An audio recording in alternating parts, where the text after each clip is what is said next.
მე მეჩვენება ჩვენ ყველამ როგორც საზოგადოებამ ძალიან მნიშვნელოვანი და ასე უიშვიათესი მომენტი გავუშვით ხელიდან. 2003 წელს მართლა იყო მზაობა საზოგადოებაში, ხალხში, ქვეყანაში ზოგადად რომ დაწყებულიყო დისკუსია ნამდვილად აუცილებელი იყო, იმიტომ რომ ჩვენ მოიხსენებათ მართლაც ვიმყოფებით პოსტსაბჭოთა სიმბოლური თვალსაზრისით სივრცეში, რომელსაც ახასიათებს არაერთი ვთქვათ მანკიერი ქვისება და მახასიათებელი ხო მათ შორის შოვინიზმი, ეთნიკური ნაციონალიზმი, რელიგიური ობსკურანტიზმი, ქსენოფობია და ასე შემდეგ. დისკუსია სერიოზულ დონეზე არათუ არ დაწყებულა.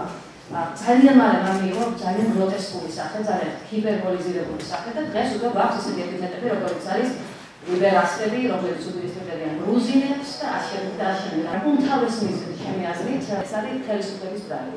ეს არის რადიკალიზმის რევოლუციის მოსული ხელისუფლების ბრალი, რომელიც მოვიდა სწორედ სიახლის, ახალი ფასეულობების, დასავლური ფასეულობების სახელით, ხო, თქვათ, ლიბერალიზმისაც მათ შორის და ამ დეკლარირებული ორიენტაციის ფონზე ის რეალურად სუსვანაბიჯებს გავს პირველი დღეები თქვათ შორის. ისინი მართლა რო ყოფილიყვნენ შეშფოთებულები, მართლა ღირებული რო ყოფილიყო განახლება პოლიტიკური წინსვლა, განვითარება ქვეყნის პირველ რიგში რაც უნდა გააკეთებინათ იყო პოლიტიკური თამაშის წესებზე შეთანხმება, ხო, ძალაუფლების განაწილება და შემდეგ ამ თამაშის წესებით ერთგულად დაცვა თვითონ.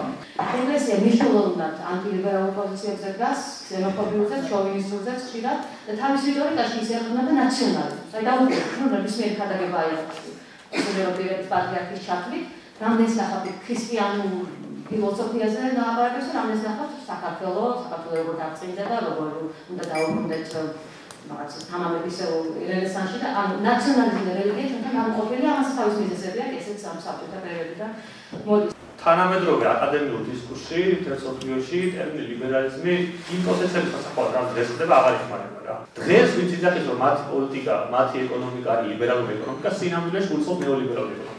ლიბერალური პოლიტიკა და ეკონომიკა თანამედროვე სამყაროში არის შეუძლებელი ვინაიდან ელემენტარულად წარმოების საშუალებაა განსხვავებული. წარმოების საშუალებებია სხვანაირი, სხვანაირად იქნება ეკონომიკა, სხვა თამაშის წესებია და საზოგადოების შიდა სტრუქტურა აბსოლუტურად სხვანაირი ვიდრე იყო თქვა მე-20 საუკუნის დასაწყისში, ხო? ეს გვაქვს ასე ვთქვათ ევოლუციის შედეგად მოტანილი ახალი სტადია და გვაქვს ორი ძირითადი ჯგუფი ასე ვთქვათ ამ უამრავი ლიბერალური მიმართულებისა.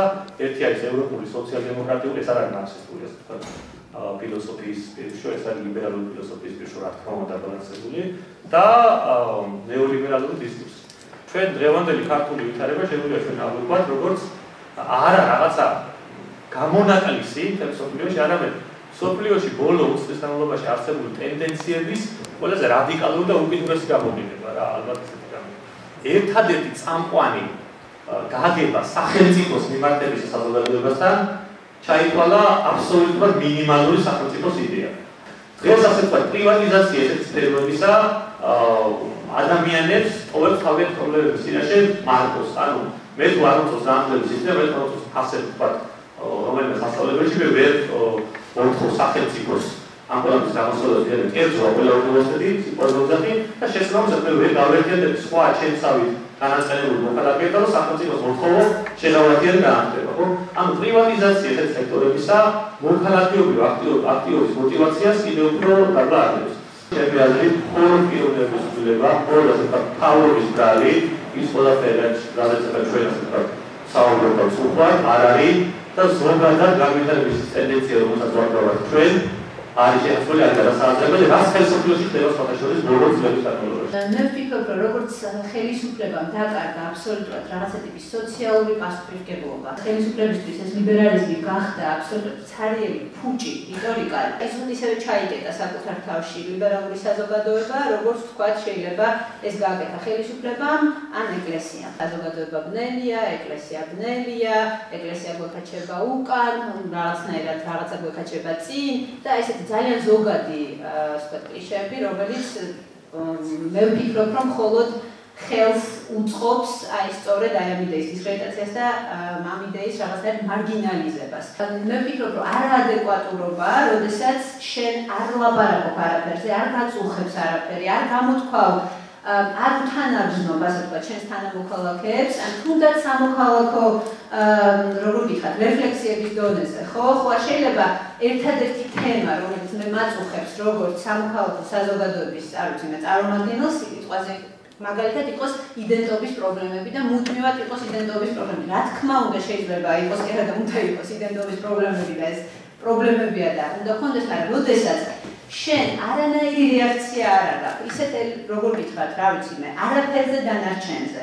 გარდა ამისა, მე შენ ითხოვ თანაგზნობას, ასე ვთქვათ, საზოგადოების სხვა ჯგუფების მხრიდან, ან უმრავლესობისგან, ან იმ ადამიანებისგან, ვისაც ასე ვთქვათ, შენ რატომ ვერ მიიღებ ამ თანაგზნობას, იმიტომ რომ შენ არასოდეს არ უთანამშრომლობ მათ. ერთი რამე, რასაც ჩვენ მივიწყეთ, არის ის, რომ პოლიტიკური ლიბერალური იდეების მისაღწევად ჩვენ ლიბერალური ეკონომიკა არ გვარგია. აი ამას ძალიან კარგად ხედავთ ევროპაში. სადაც ეკონომიური ლიბერალები არიან პოლიტიკურად კონსერვატორები, კულტურულ-პოლიტიკური ღირებულებები მათი არის კონსერვატორები. სოციალისტები არიან ისინი, რომლებსაც შეუძლიათ ლიბერალური იდეების მეტნაკლები მიღწევა. საქართველოში რაც ხდება, როგორც ასევე ბატონგელა კიდევ ერთხელ ამბობდა, იდეოლოგია თავს მოგვახვიეს იმდენად ლიბერალიზმი, რომ ამ ლიბერალიზმი უხეშად შემოგვტენის ძალიან მყარად კაპიტალისტური ღირებულება. მე შემოგვტენის აღმირახსნელი კაპიტალიზმი, სადაც განკითხაობა. და საქართველოში ლიბერალური ელიტები იმიტომ რჩებიან იზოლირებულები, რომ ისინი სწორედ აი ეკონომიური და სოციალური ხარჯზე არასოდეს არ საუბრობენ.